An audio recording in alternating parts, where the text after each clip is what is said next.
universitaires qui ne peuvent ni écrire, ni s'exprimer dans la langue officielle de l'enseignement du français. Plusieurs n'ont pas les aptitudes scientifiques, ni les qualités morales nécessaires aux attentes réelles du pays.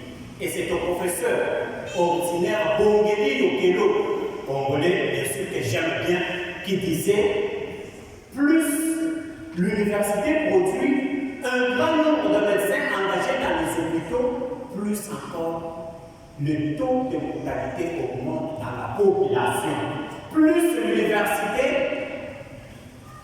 lance sur le marché au jour le jour des spécialistes dans l'éducation nationale en psychopédagogique, plus encore le niveau d'instruction des enfants ne fait que baisser. Plus l'université forme les juristes compétents, en l'occurrence les avocats et magistrats, plus le cas de violation des droits de l'homme pullule, plus les bons ingénieurs sont formés à l'université, plus nos ponts et nos routes sont en train de se dénabrer. Alors, où allons-nous? Je sais que partant de ces deux maximes importantissimes, il y a lieu que l'on dise que, effectivement, le mal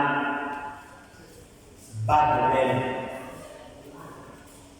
La bassesse intellectuelle bat son plein dans notre pays, sur tout le plan. Ça ne va pas. Ça ne va pas. Moi, je suis en train de me demander s'il arrive que notre génération passe aujourd'hui, est-ce que nous aurons une génération qui pourra repousser la manche, qui pourra prendre la relève dans les jours à venir? Je m'en moque. Je m'en moque. À l'école, ça ne va pas. Je suis quand même enseignant. Je suis quand même enseignant. Je sais voir les erreurs qui sont commises au jour le jour. C'est gravissime. Nous tous, nous terminons à l'université, nous terminons à l'hôpital. Mais quand on nous lance sur le marché, est-ce que nous sommes capables de briller de notre expertise, de donner le meilleur de nous-mêmes? Est-ce qu'on est appelé à enseigner? Qu'est-ce que d'ailleurs on enseigne? J'ai fini mes études, je suis enseignant. Vous savez, on a tué beaucoup d'enfants.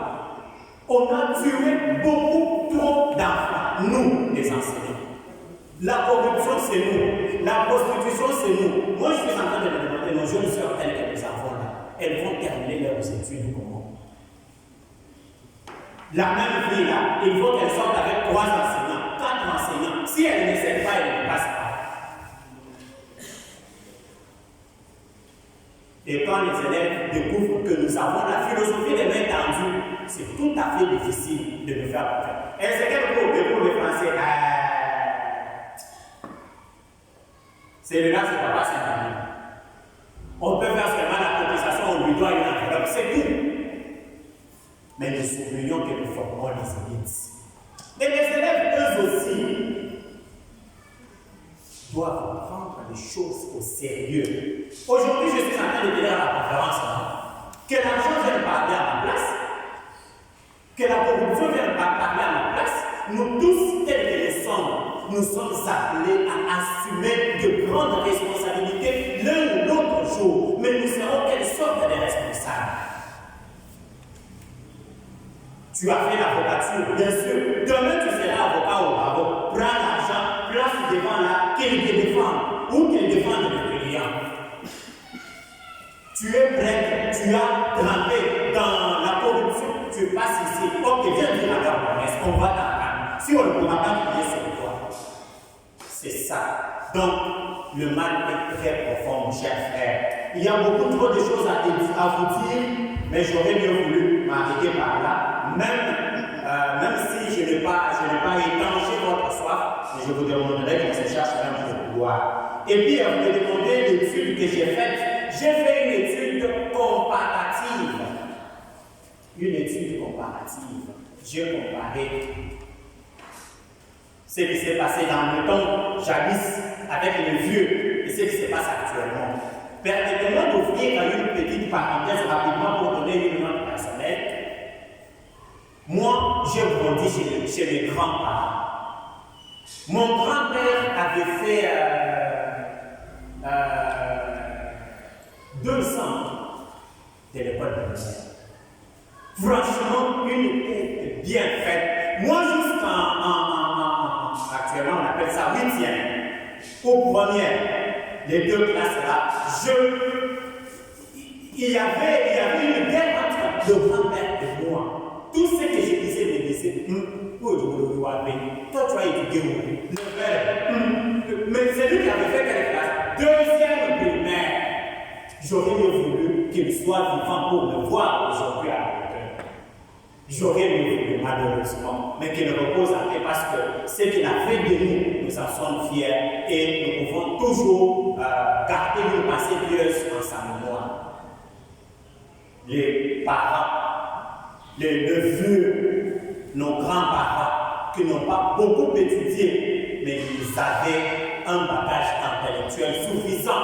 Tous les directeurs des écoles primaires que nous avons, les inspecteurs, le vieux qui sont là-bas, au bâtiment, à la mairie, allez-y, ils n'ont pas fait grand-chose là comme études, mais ils sont compétents. Quand ils disaient, mon grand-père là pouvait écrire une note pour que l'on puisse envoyer à ses frères et ses soeurs qui sont au village à Dubaï en payant.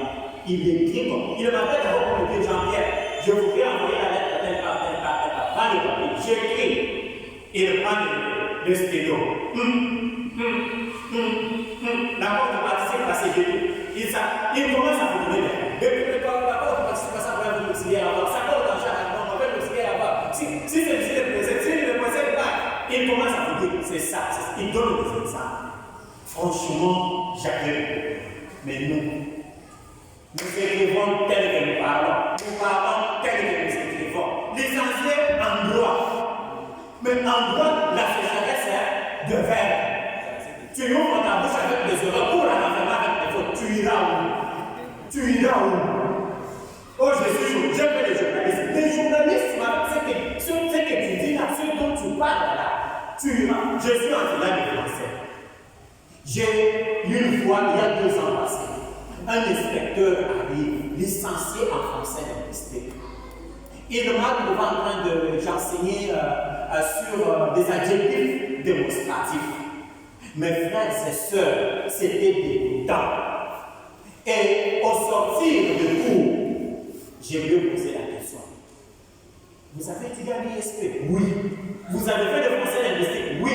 Vous êtes inspecteur? Non. Franchement. Il arrive au bureau. Non, c'était vraiment une guerre, un combat entre lui et moi dans la salle au défend des élèves. Il ouvrait seulement la bouche comme ça. Wow! Et surtout les élèves. Quand ils savent que messieurs tel, toutes les choses sont du genre féminin. La stylo, la téléphone, l'ordinateur. Franchement, ils ne vous suivent pas ça. Quand vous dites aujourd'hui nous aurons un examen. Wow! Aujourd'hui nous aurons un examen. Wow!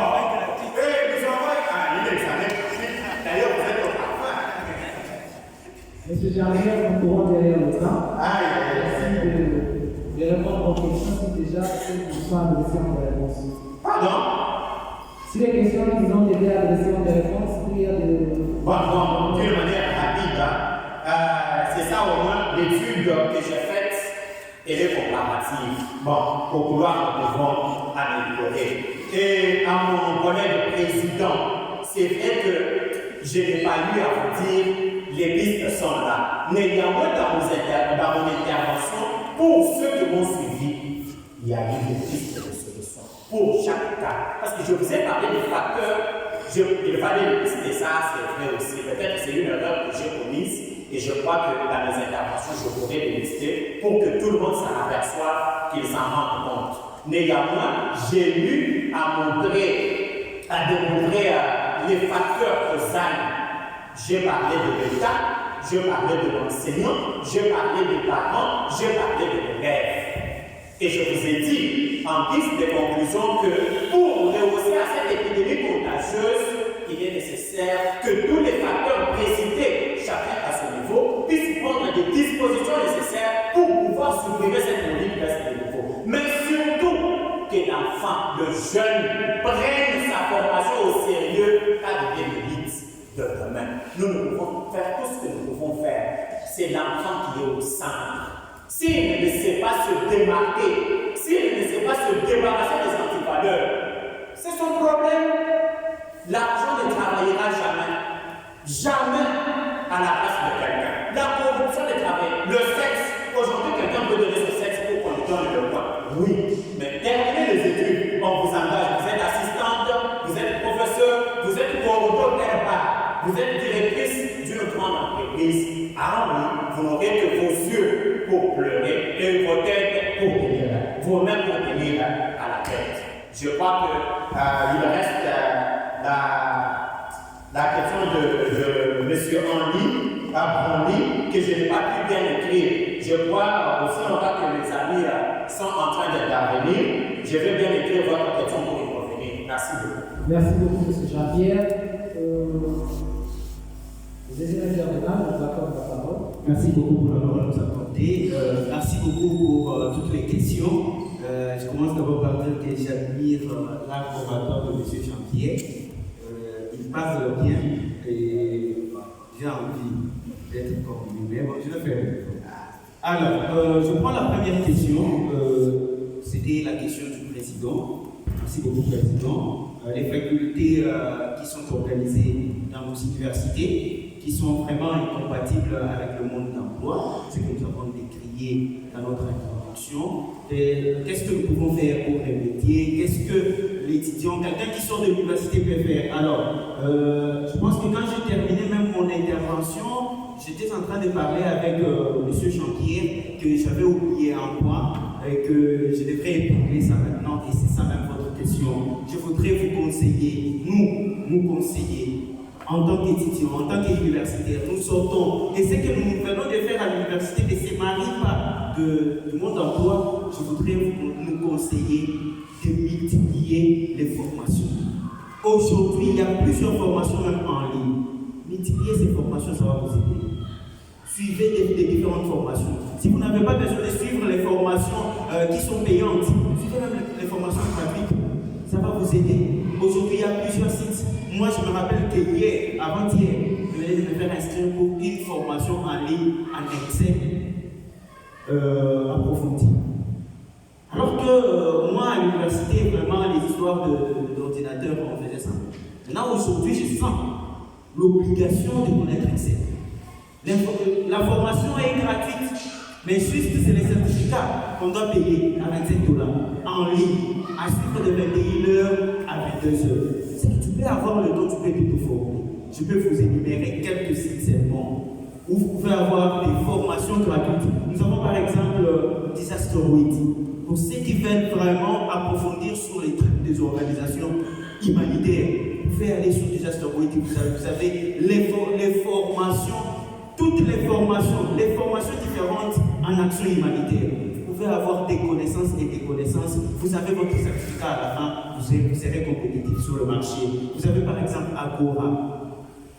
Là, c'est pour l'UNICEF. Vous avez des formations là-bas gratuites. Il y a les MOOC. Il y a plusieurs sites d'information où on peut avoir des connaissances. C'est-à-dire, si ça ne se marie pas à l'université, ayons le temps de nous auto-former. Vous me posez la question de la part de l'État dans l'emploi de jeunes, parce que est-ce que vous ne pensez pas que l'État aussi a une part de responsabilité par rapport au chômage et que c'est l'État? Oui, nous pensons que c'est ça. Et que l'État, dans un pays, l'État est considéré comme le premier employeur.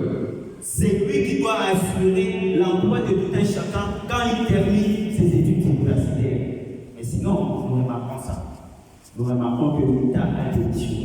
C'est pourquoi au début, je vous ai dit, je conseille beaucoup aux jeunes de recourir à l'entrepreneuriat. Être chef de soi-même, c'est aussi notre mode de réponse. Mais qu'à cela ne tienne, tous vont rechercher aussi l'emploi formel. Alors, il faut savoir comment chercher. Monsieur Brand me demande la carriérisation, en quoi elle consistait. C'est ça? Et pourquoi vous dites que nous avons reculé? Alors, ça a été déclaré depuis l'époque du Mobutu. C'est le temps où on devrait vraiment chasser les blancs de notre pays. C'est comme vous le savez, plusieurs entreprises à l'époque étaient dirigées par nos blancs. Entre autres, Gécamine, MIPA, SNCC, les grandes entreprises de la République étaient dans les mains de blancs.